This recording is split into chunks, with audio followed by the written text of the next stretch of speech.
Hello everybody and welcome to episode 44 of On the Road with AutoTrader, where we make car stuff simple for Canadians. My name is Jodi Lai and I'm the editor-in-chief of AutoTrader. And my name is Dan and I am AutoTrader's road test editor. What a crazy year it's been. Has it? Yeah. Yeah, I guess. I feel like as the older I get, the more I'm like, wow, time is just flying by. You know what sucks for me the older I get? The less Christmassy it feels every year. I know, because it gets more and more stressful, right? No, I just don't feel it at all. Really? And listen, and this is a bad one, but it's like I was in Arizona for like 8 days, and I mean, I'm kind of the Kevin McAllister of like, you know, how could you have Christmas without a real Christmas tree? And like, I feel that way of like being in a not so wintry wonderland like Arizona. I'm looking around at like this desert expanse, and it's beautiful and it's super cool. But then I get back to Toronto and I'm like, wait a minute. It is weird this year because it's so much warmer than normal, and so there's no snow. We're not going to have a white Christmas this year.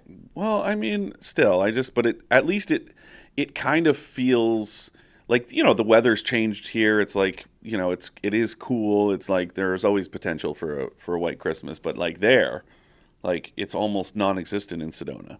Yeah, it's kind of weird. I was in California recently, and it was also beautiful weather, but they had Christmas trees everywhere and like snowmen stuff. I'm like, you guys don't know anything about snowmen. But I remember being in Tokyo a handful of years ago before Christmas, and like same sort of thing. Like Tokyo doesn't get snow, but the Christmas spirit is like alive and well. I was in Sedona, and it's like, aside from my hotel having a couple nutcrackers outside, like it wasn't like decorated to make it feel Christmassy. I don't know. Some places show up for Christmas a lot harder than others. I didn't feel like Sedona was one of those places. Take notes, Sedona, for next year. Yeah.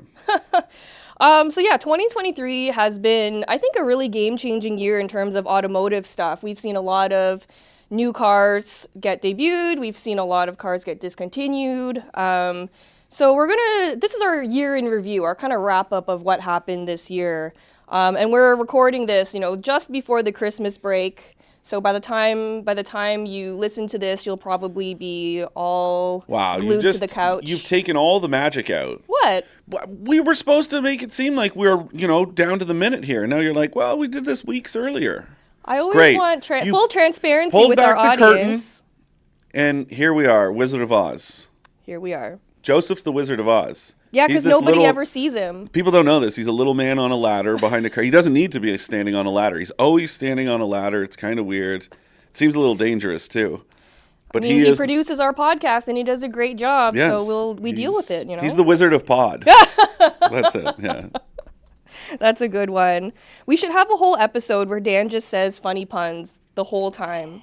It's hard when so that Arizona trip, like, It was two first drive programs that, bookended a weekend. And I was like, well, I'm not going to fly to Arizona, fly home, and then fly right back. So I stuck around and I rented a bike and whatever. But, I spent a lot of time, like I spent 3 days effectively by myself. Mm-hmm. And the pent up like dad jokes. You had no one to share them with. No audience. I was like, man. So I got home and Becky was like, okay, I got to go. So she left to go to Cape Breton. Maybe it was because of my dad jokes. I maybe forced her out of there. She was like, I can't take this anymore. But it was a lot. She knew what she was signing up for. That's true. Well, you can sprinkle them all throughout this episode. I'll give you an episode that you can just go off. All right, okay? Deal. Okay. So if you don't know, Dan and I, we work at AutoTrader as automotive journalists. We write a ton of articles. Our whole reason for being is to provide unbiased expert car advice. And so we published over 500 articles this year. And do you want to know the top 5 most popular ones we published for the year? I do. And guys, I am finding this out at the same time as you. I love doing this. Like Jodi will do the research, and then I won't look because I want to be as surprised as you are. Okay, do you have any guesses? No. Okay, so I'm going to start from 5 and then move our way up to number 1. All right. So our 5th most popular story of the year is 6 unusual car noises to be concerned about and 2 that are fine. Oh, that was a Justin Pritchard? Yeah. Really popular story. You know what? We'll try to link to all of these in the show notes so you Yeah. can read them if you want. The next one is top 10 cheapest cars in Canada. That's always going to be Always. popular, Yeah, right? always. And especially now that vehicles are getting less cheap. Yeah, It's going to exactly. be, people are going to be even more, interested in what's a quick way to save some cash on a car. I mean, remember when you could buy a new car for $10,000? There were three that you could buy at the same time. There was the Micra, the Mitsubishi Mirage, and Spark. the Chevy Spark. And now the Spark, well, the Spark was gone, and then the The Micra's gone. Micra went, and then the Mirage is still here, but it's way more expensive. It's a lot more expensive It's like than it 14 used to grand. be. Yeah, which is crazy. The next most popular story was 5 strange problems caused by a weak battery and how you can avoid them. Another Justin Pritchard Yes, jam. yep. Really useful stuff. Yep. The next popular story is consistently the number one story every single year. This year it has been knocked off its high pedestal. Oh, was this Brendan's Initial D Yes. story? Yeah. Best cars of Initial D. Every single year, this is one of the most popular stories. And keep in mind that we published this years ago, even before I joined AutoTrader. Now, for those of you who don't know, Initial D was a manga series, a Japanese, comic, for lack of a better term, that was hugely popular, and it spun off like a TV show and merchandise and all kinds of and movies and video games. Like, it was a whole little cottage industry around this since discontinued manga that I'm a huge It fan was a whole of. culture. Yeah, I love it. So, and it stands for Drift, and it follows a tofu delivery driver. He works for his dad, and anyways, it's really good. If you're interested, like, I would highly recommend checking it out. It's a lot of fun, and it's like very kind of accurate, in its descriptions of cars, and especially the videos. I have like the DVDs, and watching them, it's like, I can't imagine what it would be like to animate like the heel toe downshifts and stuff, but it's really cool, and I love it. Really cool stuff. Played a huge role in, I think, how popular JDM was. Yeah. Really cool animation style, Yeah. great storytelling. Yeah. If you haven't kind of dipped your toe into it, I suggest do it over the holiday break. You'll be very thankful you did. Yeah. And then the number one story that AutoTrader published all year Yes. is what the duck? What is ducking, and why is it a Jeep thing? Oh, that's a good. I mean, yeah, that's a good one, Yeah. because it is kind of stupid. Well, it's just a silly game. Do you want to Yeah. explain? Yeah, it's like basically it's like you see a fellow Jeep owner parked in a parking lot, whatever. You leave a little duck for A little them, rubber ducky. and it's become a thing that people like exchange these. It's almost like, remember Brendan McAleer, the guy who wrote that Initial D story. He did a thing a couple years ago now where he was like leaving Hot Wheels on people's, like, under their windshield wiper With his kids. with and it was he went and got like a box, and I think Hot Wheels ended up shipping him a bunch when he first posted about it. But it was all like real cars that you would see out in the wild, and he would, if he saw one of those cars out, he lives in Vancouver, and if he saw one out and about, he would leave, if he had that one, or if he had like a similar one, let's say like same make, different model, he'd like leave it for the owners to find as a little, put a smile on their face sort of thing. And it worked, and he saw some people's reactions, and it was really cool. So anyways, ducking is the same sort of thing, but it's I still don't quite understand like the like, why a rubber duck? There's some connection to Ontario, actually. I can't remember what it was, but it did start here. And sometimes you'll see Jeep owners, like, they'll display all the ducks that they've collected over the years in Put their them dash or on something. the antenna, like, Yeah. tip, one of those It's things. just a really cute, fun thing. Ducking Just a weird. little way to, make someone's day. I thought it was really cute. So yeah, those are our top 5 most popular stories. That is, not surprised, especially the ones that are like, should my car be doing this? Obviously, it's like, people are looking for like the WebMD of the automobile, right? Yeah. And it's like, what the answer? I'm telling you right now, regardless, we have some great resources, obviously, those stories, but just a word to the wise. if your car is making some sort of funky sound or feels funny, take it in, have it looked at by a professional, please. I just Don't. give my car to Dan. I'm like, what's this No, don't. noise? I just mean like don't take any chances.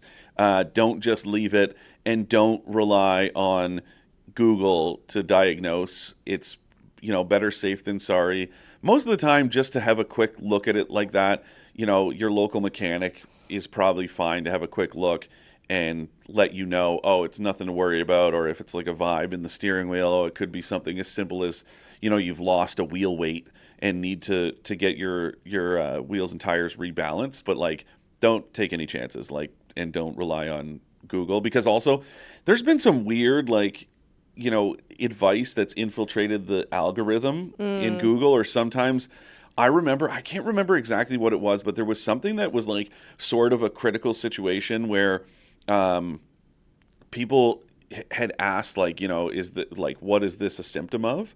And the result that Google pulled was like had left out like the bad part. So it was like you could click on it, and I think it was like COVID related, and it was like, oh, if you just Googled it and you didn't expand that link, and it gave you like, basically it's like, this is fine.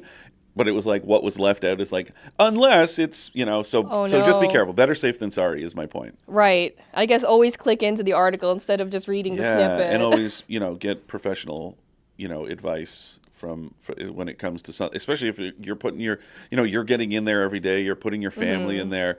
It could be something that isn't, Google's not going to give you the right answer, or it's, might not be exactly the symptom that your vehicle has, and next thing you know, some catastrophic failure. Especially now, it's the holidays. I think of people like driving to see family in faraway places and getting stranded on the side of the road. I don't want any of that. So Yeah. let's just be let's be wise.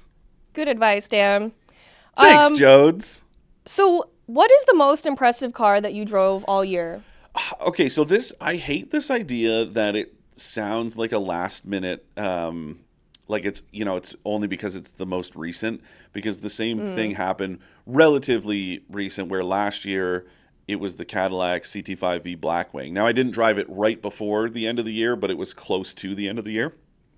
I've got a pretty good memory, so I do remember the vehicles I drove. I keep detailed notes, but the most impressive vehicle I drove this year was one of the ones I drove in Arizona, which was the Kia EV9, which is an all-electric three-row SUV that just like blew me away. Yeah. I drove it also a little bit earlier and I was super impressed. They nailed it. Like there was almost nothing It was wrong with so it. smooth. It does, range is good. It could be better, of course, but I mean that's a pretty common complaint about EVs in general. But just everything about it, it's well thought out, well built. Even we drove two different ones while I was on this program, myself and our colleague Kyle Patrick. And at first, like the first one we got in, the I opened up the console bin lid, which is where the wireless phone charger is stashed, which I love when they're, sort of out of the way like that. So I opened it up, I put my phone in there, and then I closed it, and then we both had our elbows leaned on it, and it was really kind of squeaky and stuff at first. And we were both like, oh, yikes. But then it must have just been, it wasn't the way that we closed, because we opened it and closed it a few times. I think it was just because it was like so new, the little rubber feet were kind of squeaking, because within about 15 minutes or so, the noise went away, it didn't come back, and then we switched into another EV9 at the lunch break because we got a huge rock chip in the windshield. Oh no. Yeah, and so Kia Canada like swapped it out for us, and that one had no issues whatsoever. Good. So, but I tell that story only because if that's the only issue that we encountered, and we were sort of like not skeptical, but we were kind of poking around and being like it, because it's sort of shocking. You're like, it can't be this good, and Yeah. it was. Like I Yeah. can't wait to have it locally so I can test it for like a full week and really get into it. But yeah, I really liked the EV9. Good. Yeah, loved it when I drove it. I think funny enough, you mentioned this because it was the most recent one that you drove. Yeah. I recently drove the Chevy Blazer EV. Also, really liked it. I thought it was really good. But the best part about it was how much range it offered. How much range does it offer, Jody? Let me tell you, it was between 449 and 520 kilometers, which is pretty good. That's segment leading. That's about what the EV9 offers. I think it's like at the lowest it's 425 or 439, and then at the highest it's like 570 or something, and that's rear wheel drive. I feel like the volume, and again, it's like that's the manufacturer's estimated range. Obviously, that's going to change depending on what you're doing. The more highway driving that you do is going to impact that, but it's still more than enough for most situations. And with DC fast charging, you could. I sent it to my friend Jeff Richards, who has 4 kids and a dog, and That'd be perfect for them. and I said that, and and of course one of my complaints, if you could even call it that, is this idea that yeah, well, if you're road tripping, you're gonna have to stop. And he was like, man, I've got 4 kids, we're stopping every couple hundred kilometers for 20 minutes anyways. Breaks. So he's like, it would work out well that we could stop, plug in, go do what we need to do, come back and get back in the in the 4 car. children. Yeah, it's a lot of children. Oh my goodness. Yep. And a dog. Yep. Wow. Yep. It's a lot. He made some choices for sure. Was there anything you drove this year that really surprised you? Like maybe something you had low expectations for, but ended up being really good? No, I mean we've talked about this before. It's like vehicles really have gotten to the point where they're just so good overall. It's hard to find a bad vehicle on the new car market these days. Before it felt like, even again, you look at a brand like Kia, and I used to own a Forte. It was like the first car that I bought, and there were some compromises, but it was like I was, still like, it was like my first real job, and it was, of course, you're trying to fire my second, and I was trying to kind of get a footing in this world. So it was like, oh, this thing's cheap and it's 0% financing, and it's like, okay, well, it felt a little cheap and hollow and whatever. It's like, but now that's just not really the case. Yeah. Even in the entry level Yeah, market. I think the quality has just gotten so good. Yeah, Even for like fit and finish in those entry level cars is so good. Yeah, so no, I don't really. I mean, again, the EV9, I would say it kind of surprised me just of how good it was. But no, it's I mean, we've reached like a really impressive point in automotive history, I'd say. Cool. I guess something that I was surprised by this year was a couple cars from BMW. So, BMW is well known for making performance vehicles, but I drove 2 of their performance vehicles this year that I was surprised by how much I wasn't impressed by them. Oh, I think the M2 was one of them, The right? M2 was one of them, Yeah. and the other one was the XM, which is their plug-in hybrid performance SUV. Yeah. Both of them very underwhelming. But on the other side of things, I was super impressed by their SUVs. Like I drove the X5 plug-in hybrid, loved it. It was so good. Even the X6, everyone in our industry always, throws shade at the X6 because they think it's ugly. Because it is. It's okay. I try not to talk too much about what my personal feelings are about car style because it's so subjective, right? Like, No, but that's a pretty objectively ugly vehicle. I kind of liked the one I was driving. It was like emerald green, but it just did the sporty and luxury thing really, really well. It was also a mild hybrid. So it was so smooth. It was very luxurious, very powerful, drove really nice. It just surprised me how much I liked it. Do you know what surprised me of how much I hated? What? Finding out that the lighting signature on the Kia EV9 is going to be offered on a subscription basis. I hate that. Like, this to me is so outrageous. That's a cash grab. And I'll have a story, that mentions this that you can find on the site. That's what it comes down to. And I thought about it in the context of like OnStar and Toyota's cloud-based navigation system. But those are value added, right? Mm-hmm. You're getting something out of it. And if you don't opt for it, it's not, especially with the cloud-based navigation. Okay, I would recommend not getting it. It's a very good system, but you have free access to Google Maps on your phone by plugging into Apple CarPlay or Android Auto. If you're a masochist, you can use Apple Maps that's fine. But if you're paying for the cloud-based thing, you're getting something out of it. If you don't, then it's neither here nor there. Who Yeah, cares? you'll be fine without it. OnStar is the same way, whether it's the concierge or the emergency services. And lots of brands are doing this, right? Telematics has become a whole thing, but those are value-added services. When I look at an automaker like Kia making the lighting signature, which is literally just this pattern in what would be the grille on a gas-powered vehicle. It's a plastic panel. It's got these lights hidden behind it. And so Kia decided to, change up the design, have a few selectable designs. The fact that it's going to charge you monthly to use these, to me, is just like so stupid and unconscionable. I can't believe that this is the direction that we're heading. It's like microtransactions in video games. It just seems like a cash grab. And I mean, earlier this year, BMW got roasted because they were playing with the idea of charging subscription for like a heated seat. Well, it's not. So in markets like, I think it's like New Zealand, that there are some models that's the case, which I agree. But again, at least in that case, it's like, okay, it is. I think there was a comparison drawn with like there's some performance pack that you can opt for in like the Mercedes EQE or EQS, to unlock more torque or something like that. It's debatable about whether that's right, because the question, well, you're paying for the hardware's there and whatever, and it's like, okay, that's fine, because to me it's no different than paying for like a performance model of a vehicle. I still disagree with paying a subscription, but Right. with those, you can either pay the subscription or just pay a fee. We asked Kia Canada on this event, well, can we just buy it outright? And they said no.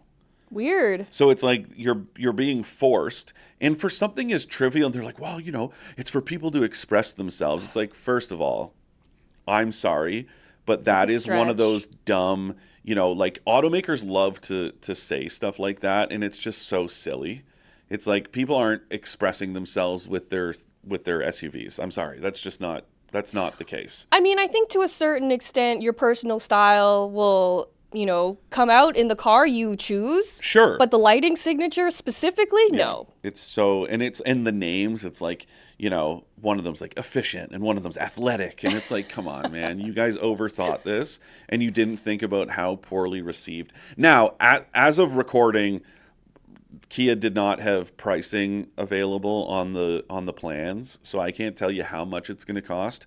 I can tell you it's probably going to become one of those monthly fees that you forget about, just like that third or fourth streaming service that you signed up for, and it's going to end up costing you a lot in the long run. Is there anything else included? It's just the lights. Just the lights. Wow. Yeah. I don't like it. So like the GT line version comes with a different one. That's there's a standard lighting signature, and then the GT line, which is like the most expensive package. It's like 80 some odd grand before taxes and incentives.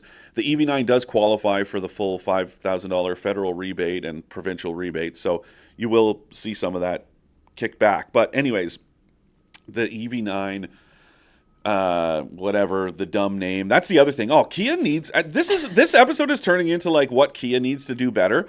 Kia Canada has adopted the names that the US uses.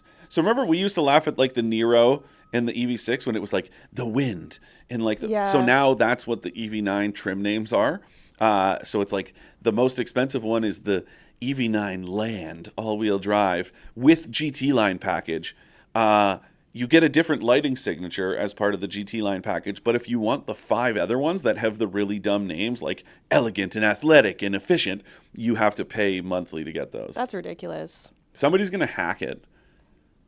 I'm sure, yeah, I'm because sure- it's just software, right? I'm It's sure just it's going code. to happen. Yeah.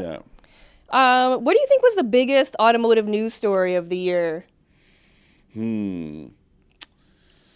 Someone out there is going to say Cybertruck. I mean, that's pretty big. And I will say now, I think I said this to you last week or whenever the news, came out and we started to see some reviews, right? Tesla typically doesn't, do much media relations, and still hasn't here, but actively reached out to like a few key outlets, and which we were not one of, and offered access to one of these prototypes or whatever. So I'm willing to admit that I'm wrong. I thought it wasn't going to look like the production version, if it even came to fruition, wasn't going to look like it.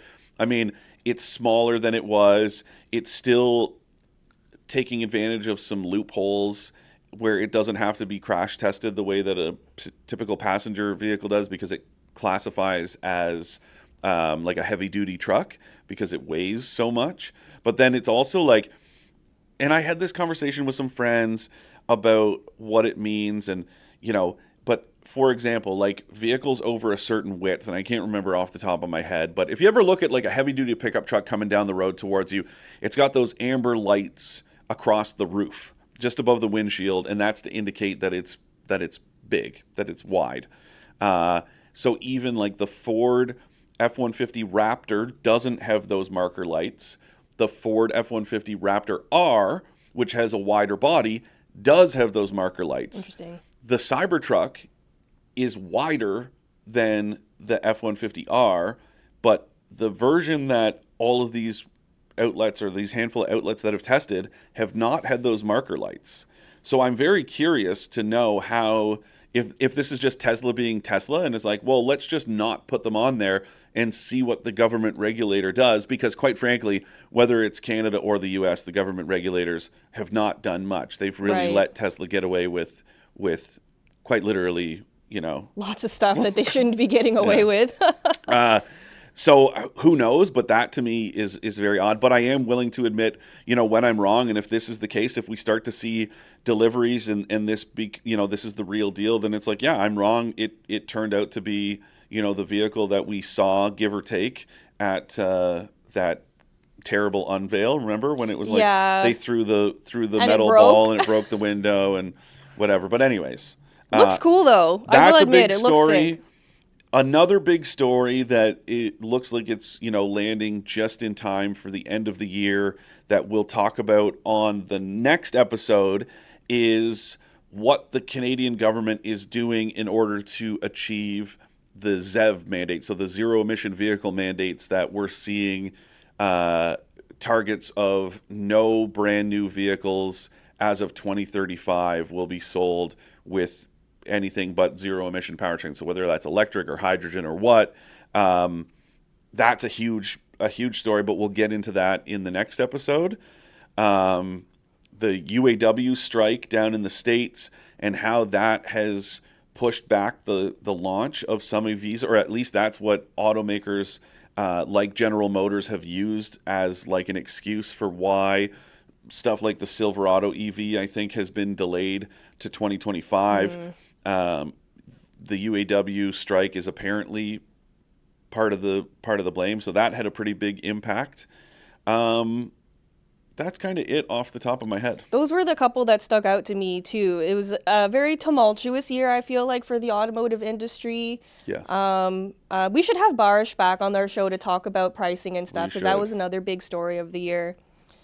Cool. All right. So before our Ask an Expert, here is a message from your friends at AutoTrader. Save time and money by using AutoTrader, Canada's most trusted place to buy and sell new and used cars.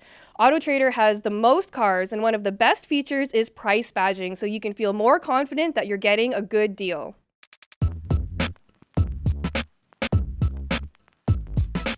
Today's Ask an Expert question comes from our buddy Maroon. Hey, Maroon. A loyal listener. I remember when I first purchased my first car, I bought it to CAA for an inspection.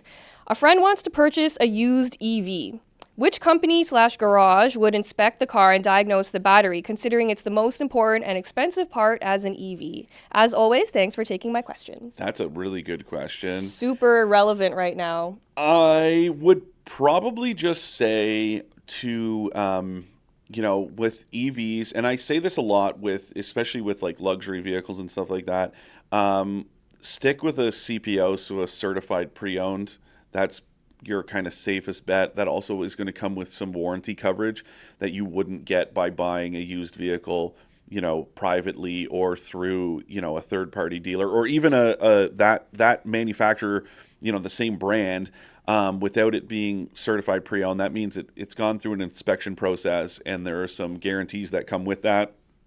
That's probably my advice, because I don't necessarily know that is something that you could just like take it to a local garage and have the remaining useful life of that battery Yeah. tested and given like a diagnosis of, I think right? a lot of like the mom and pop garages just aren't equipped to deal with the EVs yet. Well, and I just, yeah, like there, because that brings up the whole thing about the right to repair laws and like, this software that OEMs might have that they can access something like that, whereas, an independent mechanic doesn't have that same proprietary software.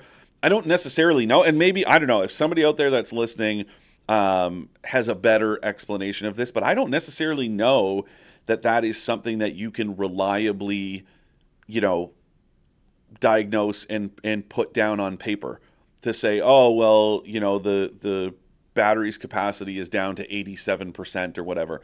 I think that's one of those things that you'll notice with if it's on a full charge, and you'll see the range and figure it out based on what the range is supposed to be. But yeah, it's a good question. I Great think I question. would say, yeah, best bet is to stick with a CPO program. But you can take it to an EV is still just a regular vehicle. You can still take it to your local mechanic and have the rest of the vehicle inspected in terms of the suspension and the brakes and all that stuff, the body, the overall structure of it, just to make sure that it's safe and sound. But yeah, the battery thing, I think it's a lot of trust and just using your kind of own research to say, well, always my default in one of the websites that I have bookmarked on my browser is the Natural Resources Canada fuel economy search tool, so you can search, because even sometimes the numbers that we get provided are the manufacturer's estimates, and then the final number is what NRCan has on its website, so you can go find it there.